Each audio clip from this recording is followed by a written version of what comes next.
Buenos días, hermanos. Pido sus oraciones para que el Señor me dé fuerzas y voz para transmitir lo que Dios me ha puesto en el corazón. Cuando me habló el jueves el pastor Miguel, ofreciéndome la oportunidad de predicar hoy, creía que iba a estar más recuperado de lo que soy. Pero gracias por sus oraciones, por fuerzas para transmitir el mensaje de Dios. Creo que hay hojas disponibles, de modo que si quieren levantar la mano, a alguna de los hermanos les alcanzará una hoja. En esta mañana, yo quisiera volver a visitar con ustedes un gran texto de aliento del Antiguo Testamento. Es en el libro de Jeremías, el capítulo 29, el versículo 10. Muchos de ustedes conocen de memoria este texto. El comentarista Stott tiene una observación interesante. Él dice que quizás debemos considerar este texto, Jeremías 29:10, como el equivalente en el Antiguo Testamento de Romanos 8:28 en el Nuevo Testamento, aquel texto que dice que sabemos que a los que aman a Dios todas las cosas ayudan a bien. Me parecía interesante la observación. Y el texto que yo ahora lo leo dice lo siguiente: porque yo sé muy bien los planos que tengo para ustedes, afirma el Señor. Planes de bienestar y no de calamidad, a fin de darles un futuro y una esperanza. ¿Lo pueden repetir conmigo? No sé si lo ven en la pantalla o no. Conmigo entonces. Porque yo sé muy bien los planes que tengo para ustedes, afirma el Señor, planes de bienestar y no de calamidad, a fin de darles un futuro y una esperanza. Marca el texto en tu Biblia, apréndalo de memoria, porque es una promesa sagrada en esta mañana. Jeremías, autor del libro que lleva su nombre, vivió en una época de principios del siglo VI a.C., época de la caída de Jerusalén en manos de Nabucodonosor y los babilonios, la destrucción absoluta de la ciudad de Jerusalén, incluyendo el templo, y el exilio del pueblo a Babilonia. Los libros de Jeremías y de Lamentaciones cuentan la historia con detalle de la destrucción y del sentido de desesperación que provocó. Parecía el fin de todas las esperanzas de un futuro para el pueblo elegido por Dios. Para el profeta debía haber aparecido como el fin del mundo. Y entonces, en una carta al pueblo en el exilio, incluyó el texto que nosotros hemos visto y en el cual estamos enfocando la atención en esta mañana. Yo encuentro en esta preciosa promesa tres cosas que quisiera afirmar en esta mañana. En primer lugar, hay un futuro con sentido en el presente catastrófico cuando parece que no hay nada que tiene sentido. Cuando parece nada tiene sentido. Era uno de estos momentos en que lo que ocurría parecía que no tenía ningún sentido para el pueblo de Dios. Parecía que quien mandaba en la historia del pueblo de Dios no era Dios, sino más bien Nabucodonosor, aquel rey más potente de los babilonios, hombre arrogante que fabricó la estatura y ordenó la adoración de todos. Era un momento de desastre. Formaba parte de sus planes. Sin embargo, lo que estaba experimentando el pueblo de Dios, el presente catastrófico, tenía sentido, aun cuando parecía no tener ninguno. Dios seguía siendo el soberano de todos los pretendidos soberanos. El Salmo 137 describe la enorme tristeza del pueblo de Israel en exilio en Babilonia. Extrañaban a Jerusalén. Su situación era la de un pueblo en el exilio, como prisioneros de guerra. Escuchemos el lamento reflejado en este salmo. Dice: junto a los ríos de Babilonia, nos sentábamos y llorábamos al acordarnos de Sión. En los álamos que había en la ciudad, colgábamos nuestras arpas. Allí los que nos tenían cautivos nos pedían que entonáramos canciones nuestros. Los opresores nos pedían estar alegres. Nos decían: cántenos un cántico de Sión. ¿Cómo cantar las canciones del Señor en una tierra extraña? Dios afirmaba a los exiliados en Jeremías 29:11: solo yo sé los planes que tengo. Hoy también hay un futuro con sentido, cuando por el momento nos puede parecer que no hay sentido en lo que ocurre.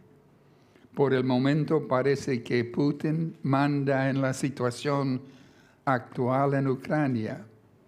Pero más allá de toda la fuerza militar rusa, hay una mano divina que está ejecutando planes que escapan nuestra capacidad de comprender. En el peor momento, debemos seguir confiando en que hay un futuro con sentido para el pueblo de Dios, cuando parece que nada tiene sentido. En el momento más desesperante, debemos recordar que Dios no se ha abdicado del trono y tiene planes solamente conocidos por Él. Si estás viviendo un momento negro, entonces te quiero afirmar que hay un futuro con sentido, aún en el presente catastrófico, cuando parece que nada tiene sentido. Y la segunda cosa que dice el texto que hemos leído juntos es que hay un futuro que hace posible convertir el presente catastrófico en bendición. Los falsos profetas estaban diciendo al pueblo en Babilonia que pronto ellos estarían de vuelta en su tierra. No había ninguna necesidad de preocuparse por establecerse en Babilonia. Dentro de poco estarían de vuelta en su país. Sin embargo, el mensaje de Dios para el pueblo mediante Jeremías era muy distinto. Él había hecho transportar al pueblo de Jerusalén a Babilonia, y aún en el exilio, sus planes para ellos fueron para bien y no para mal. Escuchemos lo que Dios dice a su pueblo en esta misma carta de Jeremías.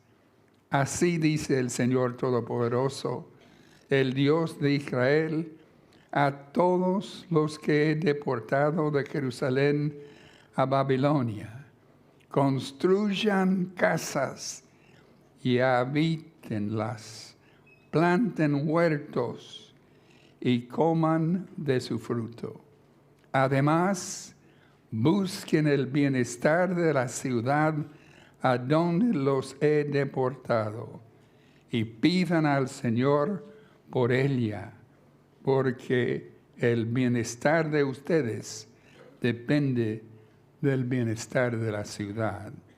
Fíjense en cómo Dios exhorta al pueblo a que se den cuenta de que aún en el exilio Él puede bendecirlos. Los planes de Dios para los suyos son planes para bien y para el mal, aún en medio de la adversidad. Él podía convertir el exilio en una bendición, donde ellos pueden ser bendecidos y ser una bendición.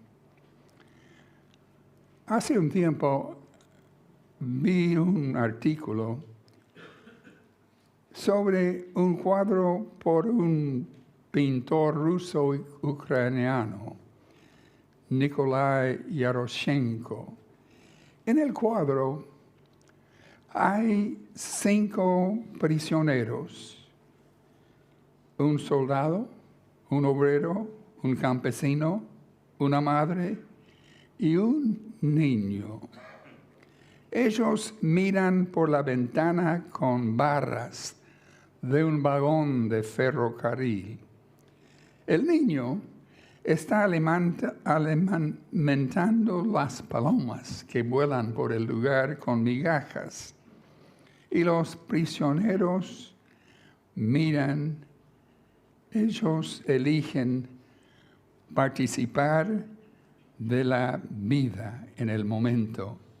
El título del cuadro es "Hay vida en todas partes". La mano sucia del niño se extiende por las barras de la ventana con migajas para las palomas. Y el mensaje del cuadro es que el mal puede estar en todas partes, pero también la vida, la verdad y la hermosura. En estos días leí una declaración del presidente del seminario bautista en Ucrania y pastor de una iglesia bautista. Y él estaba comentando la situación en Ucrania. Decía él que mientras las tropas rusas avanzaban hacia la ciudad de Kiev, hubo 4,000 casamientos, hubo nacimientos en los lugares de refugio. El seminario y su iglesia se habían convertido en refugios para los que escapaban del conflicto. A pesar de todo, en Ucrania siguen los nacimientos, los bautismos y los casamientos, decía el pastor. La gente llenaba los templos, cantaba himnos en las estaciones del tren y ayudaba de manera sacrificada a los más necesitados. Dios afirma en nuestro texto que hay un futuro que hace posible convertir el presente catastrófico en bendición. Y en esta mañana, su presente puede ser catastrófico, pero Dios quiere convertirlo en bendición, aunque parece imposible. Pidamos a Dios que Él nos muestre las formas en que podamos convertir las dificultades en bendición, en que podemos ser bendición. Y la tercera cosa que afirma el texto es que hay un futuro lleno de esperanza cuando parece que no hay ninguna esperanza. Hay un futuro con esperanza cuando parece que no hay ninguna. En cuanto al futuro, Dios dice que tiene sus planes para su pueblo. Y son planes de darles un futuro lleno de esperanza, según Dios habla hoy. Y la carta de Jeremías a los exiliados les recordaba la promesa del retorno a su tierra. Así dice el Señor: cuando se cumplen los 70 años en Babilonia, yo iré a visitarlos y les cumpliré mi promesa de hacerles volver a este lugar. Esto es, a Jerusalén, donde Jeremías estaba al mandar la carta. Con el correr del tiempo, Dios cumpliría la promesa de llevarlos de vuelta a su tierra. Había un futuro lleno de esperanza, justo cuando parecía que no había ninguna esperanza. En este futuro figuraba no solamente la restauración del pueblo a la tierra, sino el nacimiento del Mesías y Salvador Jesucristo. Un futuro para todos los hijos de Dios lleno de esperanza. Hace tiempo que leí la obra de Jane Goodall. Jane era naturalista que pasó años en África estudiando los gorilas. Y en su obra, El libro de la esperanza, una guía para sobrevivir en tiempos de prueba, ella cuenta lo siguiente.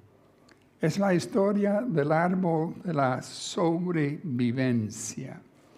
Después del colapso de las Torres Gemelos de Nueva York, una mujer, Rebecca Clow, descubrió entre los escombros un árbol que había sido aplastado por 2 pedazos grandes de cemento. Solamente le quedó la mitad del tronco, que estaba negro por haber pasado por el fuego. Unas raíces todas rotas y una sola rama con vida. Rebeca pidió que se le diera la oportunidad para sobrevivir y pasó por momentos inciertos en su recuperación, pero eventualmente se recuperó y se plantó en el Museo de las Memorias 911, el museo justamente en el sitio donde habían estado las torres. En la primavera se llena de flores.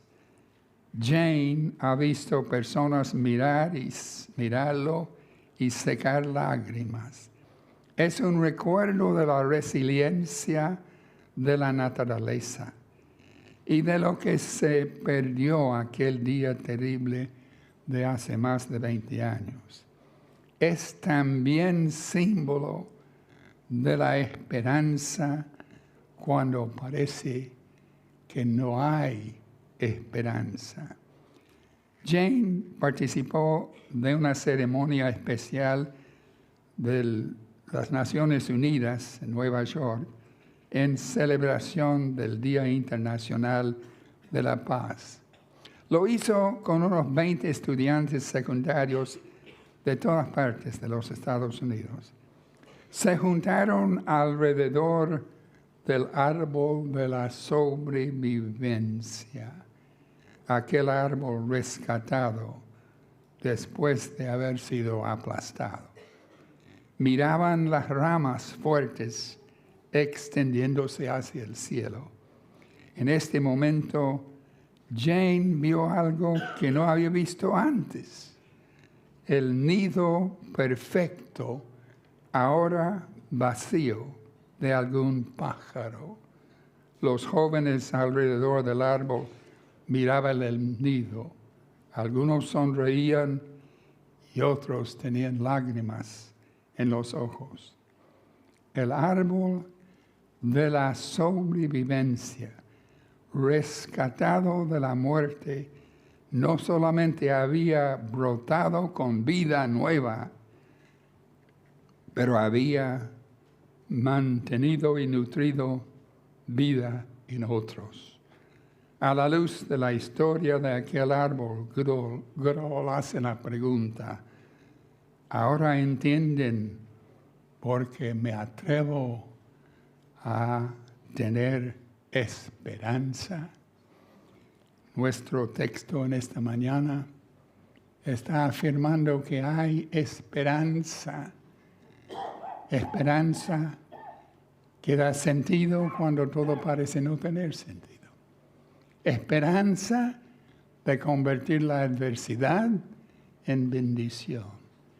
Esperanza que hay algo en el futuro, en la eternidad, que nos espera.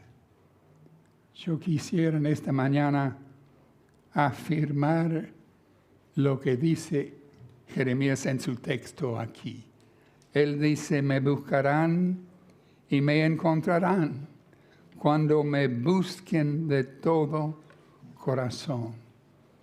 Si hay alguien en esta mañana que no ha buscado a Dios de todo corazón, es el momento de hacerlo, porque Dios asegura que es la manera de encontrarlo. Y vamos a cantar para terminar este momento del culto una canción de esperanza. Invito a Claudia, al equipo, a pasar. Es una afirmación de fe, fe en el futuro, testimonio de fe. Y espero en esta mañana que sea el testimonio de todos, pero para quien no ha sido todavía testimonio, que este sea el día de buscar a Dios. Puestos en pie, vamos a cantar el himno.